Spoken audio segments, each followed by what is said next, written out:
അവളെയും കാത്ത് ഭാഗം 6.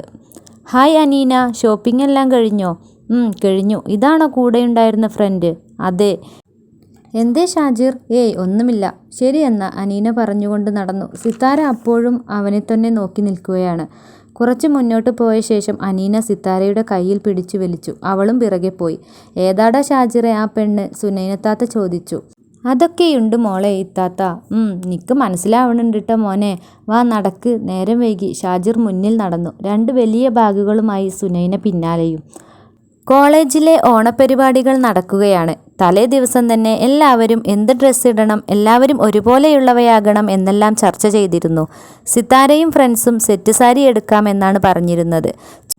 ചുവന്ന ബ്ലൗസും സെറ്റ് സാരിയും ചുറ്റി ആരും ഒന്ന് നോക്കിപ്പോകുന്ന തരത്തിൽ സുന്ദരിയായി അണിഞ്ഞൊരുങ്ങിയാണ് സിത്താര കോളേജിലെത്തിയത്. എല്ലാവരും നേരത്തെ തന്നെ എത്തിയിട്ടുണ്ട്. എല്ലാവരും നേരത്തെ എത്തിയോ? ഇന്നലെ ആരും ഉറങ്ങിയില്ലേ? കളിയാക്കി ചോദിച്ചുകൊണ്ട് സിത്താരയും അനീനയും ക്ലാസ്സിലേക്ക് കയറി. വന്നോ? നിന്നെ കാത്തിരിക്കുമായിരുന്നു. നീ വന്നാലേ ഒരു ഓളമുള്ളൂ. അതെന്താ? ഞാൻ വീട്ടിൽ നിന്ന് തന്നെയാണ് വരുന്നത്, അല്ലാണ്ട് ബാറിൽ നിന്നൊന്നുമല്ല ഓളത്തിന്. എല്ലാവരും ഉറക്കെ ചിരിച്ചു സിത്താരയുടെ സംസാരം കേട്ട്. 10 മണിയായപ്പോൾ ഒരു അനൗൺസ്മെൻറ്റ് വന്നു. പൂക്കള മത്സരം ആരംഭിക്കാൻ പോവുകയാണ്. എല്ലാവരും റെഡിയാവുക.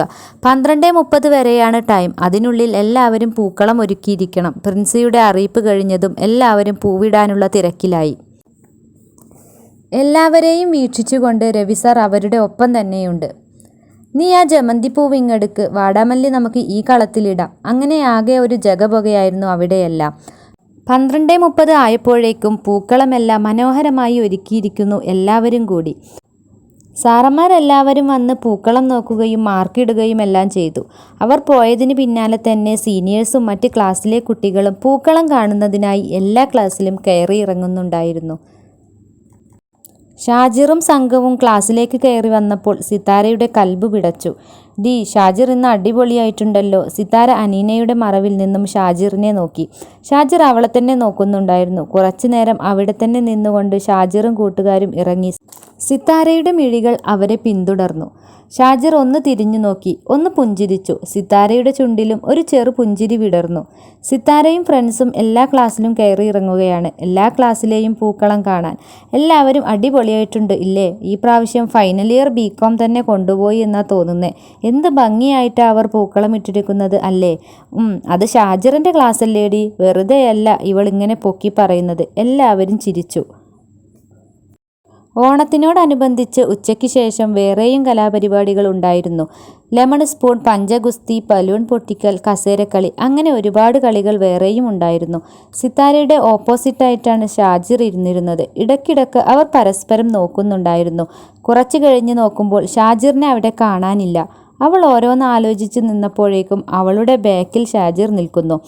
അവൾ അവനെ നോക്കിയപ്പോൾ അവൻ പറഞ്ഞു, 1 മിനിറ്റ് ഒന്ന് വരാമോ? എന്തേ? തലയനക്കി അവൾ ചോദിച്ചു. 1 സെക്കൻഡ്, ഇപ്പോൾ പൊയ്ക്കോ. അത് കേട്ടതും അവൾ എഴുന്നേറ്റു. കുറച്ചങ്ങ് മാറി ഹാളിൻ്റെ അടുത്തായി ഉള്ള ബാക്കിലെ ചുമരിൽ ഷാജിർ ചാരി നിന്നു. സിത്താര മെല്ലെ അവനടുത്തെത്തി. എന്തായിരിക്കും ഷാജിറിന് പറയാനുള്ളത്? അവൻ അവളോട് തൻ്റെ ഇഷ്ടം തുറന്നു പറഞ്ഞിട്ടുണ്ടാവുമോ? അതറിയണമെങ്കിൽ അടുത്ത എപ്പിസോഡിനായി വെയിറ്റ് ചെയ്യണേ. നിങ്ങളുടെ വിലയേറിയ അഭിപ്രായങ്ങൾ കമൻറ്റ് ബോക്സിൽ അറിയിക്കുകയും ചെയ്യണം. അതുപോലെ എല്ലാ കൂട്ടുകാരും ഒന്ന് സബ്സ്ക്രൈബ് ചെയ്ത് സപ്പോർട്ട് ചെയ്യണേ.